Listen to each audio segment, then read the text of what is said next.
is given over to you as your ward, as your responsibility. And the very first thing you speak to him is the declaration that Allah is one and Hazrat Muhammad Mustafa is his prophet and so on and so forth. That is Azan and Takbir in his second year. That tells us that right from that moment the responsibility begins, and it is very important how you bring up your children before their schooling going age. That comes much later. So once right in the beginning, in the infanthood and later age, early childhood, they have been brought up in the values, in the correct values of Islam, and imbibed the spirit of Islam. Then in the school they go with confidence. They feel they belong to a superior culture, and they are not adversely influenced by the atmosphere around.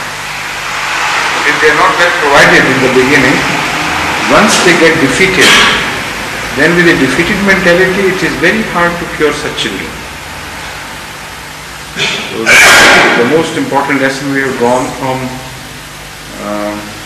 the study of a small family. But I think there are some added problems in London to those who are living in such places as small towns in Yorkshire. The cultural gap between Muslims and non-Muslims here is much greater in London. And this cultural gap is so great that even the older English generation is feeling that gap between the older generation and the younger generation. The whole values and traditions of British schools are breaking down.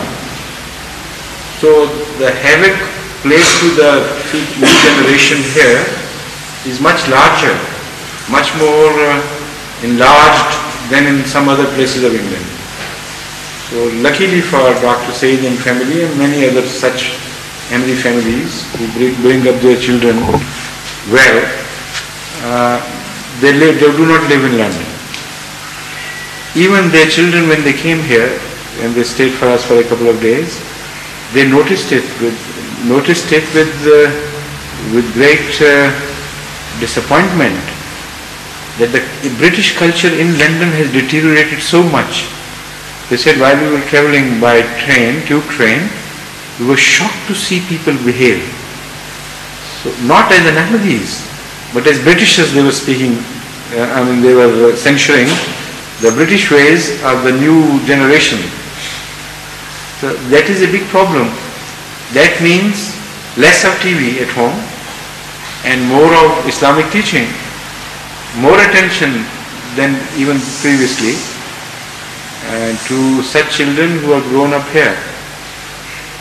For that, I think if you talk of the love of Allah at your home, the love of the prophets, and begin to teach the stories of the Prophet from the Holy Quran, that's a very good of influencing them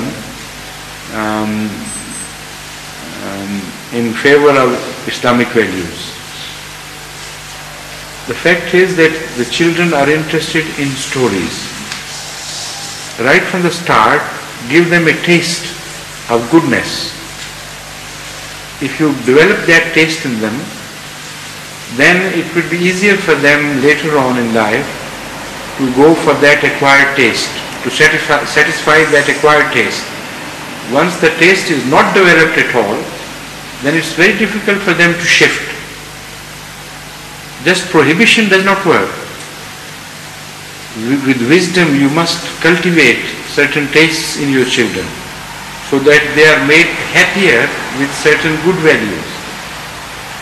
For instance, these boys, while they were here, however much I would try them to get involved in leisurely pursuits, play and this and that, they would refuse. They would say we enjoy your company much more than any such thing.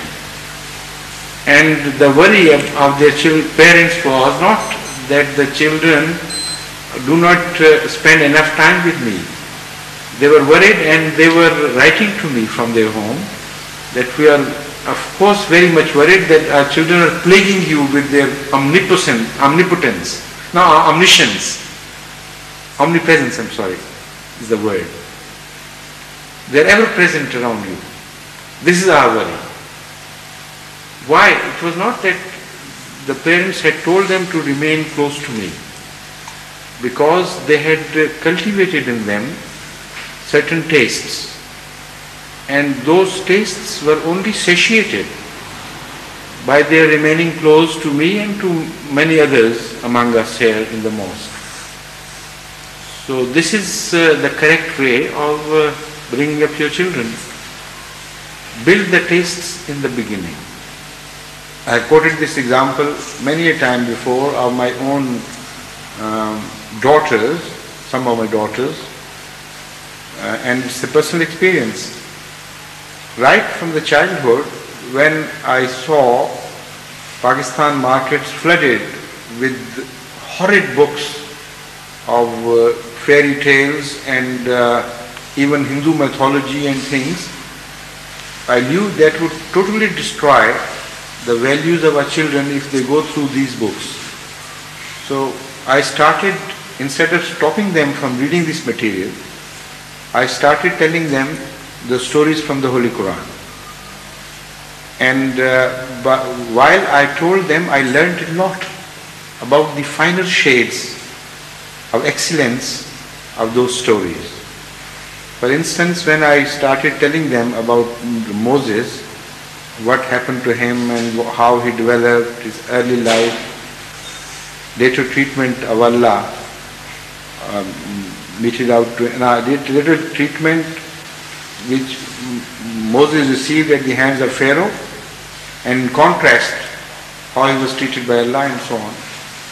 So I saw many a time tears flowing down their cheeks, and the next night they would insist that please start from where you left and finish the story.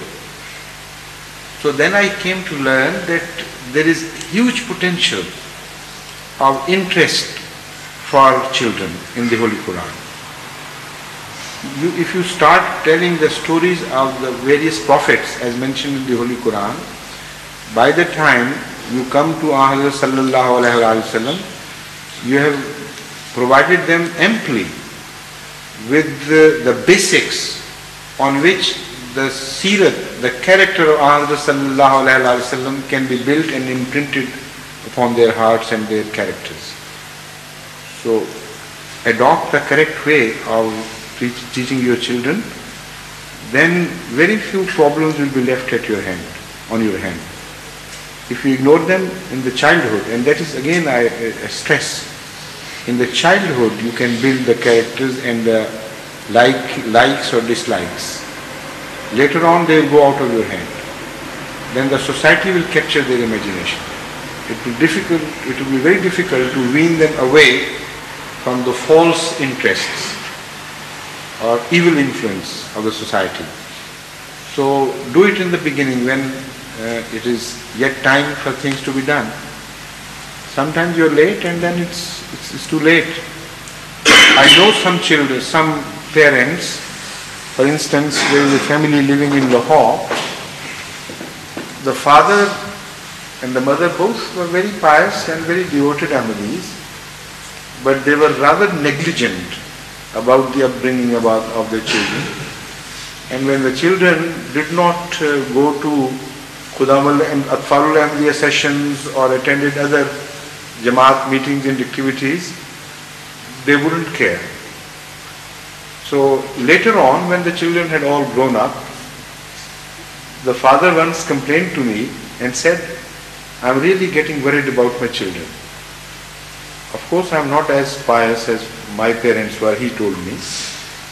They were great and holy people. But still I follow them. But I see something in their eyes and attitudes which is foreign, which is not the Ahmadiyya attitude of life. So do something about them.